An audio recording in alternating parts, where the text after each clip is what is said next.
नमस्कार दोस्तों, the success lexicon में आपका स्वागत है। जिंदगी में एक मुकाम ऐसा आता है जब इंसान बाहर से शांत होता है लेकिन अंदर से चीख रहा होता है।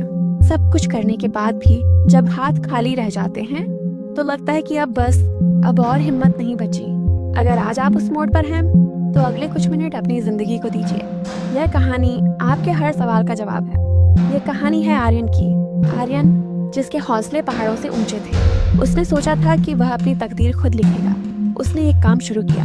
अपनी पूरी जवानी, अपनी नींद, अपना सुकून, सब कुछ उस काम में झोंक दिया। 1 साल बीता, 2 साल बीते। उम्मीद थी कि जीत मिलेगी, लेकिन मिली सिर्फ हार, कर्ज और ताने। लोग कहने लगे, रात छोड़ दे, तेरे बस की बात नहीं।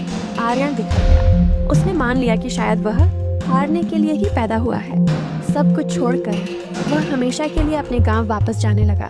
रास्ते में एक घना जंगल था। थक कर वह एक पुराने पेड़ के नीचे बैठ गया। सामने एक सूखी नदी थी। वहाँ एक बूढ़े साधु बैठे थे। वह 2 पत्थरों को आपस में जोर जोर से रगड़ रहे थे। आर्यन ने देखा तो उसे अजीब लगा। वह उठा और साधु के पास गया। उसने पूछा, ना बाबा, ये क्या कर रहे हैं आप? नदी सूखी है, जंगल वीरान है, आप यहाँ बैठकर पत्थर क्यों घिस रहे हैं? साधु ने बिना रुके कहा, मैं आग जलाने की कोशिश कर रहा हूँ। आर्यन की आंखों में आंसू और होठों पर हंसी आ गई। उसने कहा, न बाबा, पत्थर गीले हैं, हवा में नमी है, आप पूरी जिंदगी भी खिसते रहेंगे तो भी आग नहीं जलेगी। क्यों अपनी मेहनत बर्बाद कर रहे हैं? साधु का हाथ रुक गया। उन्होंने अपनी शांत आंखों से आर्यन को देखा और पूछा, न बेटा, मुझे पता है कि आग नहीं जलेगी, लेकिन क्या तुम्हें पता है कि यहाँ असल में क्या हो रहा है? आर्यन चुप रहा। साधु ने वह पत्थर आर्यन के हाथ में रख दिया। इसे महसूस करो। आर्यन ने पत्थर को छुआ।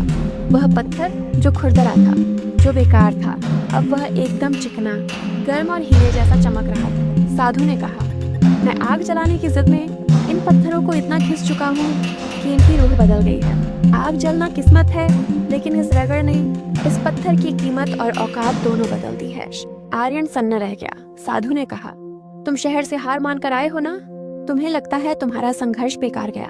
नहीं, जिस वक्त तुम फेल हो रहे थे, जिस वक्त तुम अकेले में रो रहे थे, उस वक्त तुम बर्बाद नहीं हो रहे थे, तुम तराशे जा रहे थे। उस एक पल में आर्यन की दुनिया बदल गई। उसे समझ आ गया, उसकी सफलता अभी नहीं दिखी थी, लेकिन उसका व्यक्तित्व निखर चुका था।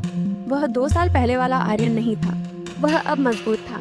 साधु ने जाते हुए एक बात कही, ईश्वर तुम्हें वो नहीं देता जो तुम चाहते हो, वो तुम्हें वो देता है जिसके तुम काबिल हो, और काबिल बनने के लिए घिसना पड़ता है। कभी कभी साल भर, कभी कभी बरसों तक। आर्यन उस दिन गांव नहीं गया। वह वापस शहर लौटा। जेब खाली थी, मगर इरादे जीत के थे। उसने फिर कोशिश की, और वही आर्यन जिसे दुनिया ने नकारा था, 3 साल बाद अपनी सफलता से सबको खामोश कर दिया, क्योंकि उसे पता था वह घिस रहा है तो चमकना तय है। दोस्तों, अगर आज आपको लगता है कि आप घिस रहे हैं, आप टूट रहे हैं, तो याद रखना, कुदरत आपको तराश रही है। मैदान मत छोड़ना। आपकी चमक, आपकी जीत बस थोड़ी ही दूर है। अगर इस कहानी ने आपके अंदर उम्मीद की किरण जगाई है तो कमेंट में लिखें, आई एम अनस्टॉपेबल। मैं रुकूंगा नहीं। ऐसी ही बेहतरीन कहानियों के लिए अपने चैनल द सक्सेस लेक्सिकन को अभी सब्सक्राइब करें। हम आपका हाथ नहीं छोड़ेंगे। मिलते हैं अगली वीडियो में। जय हिंद।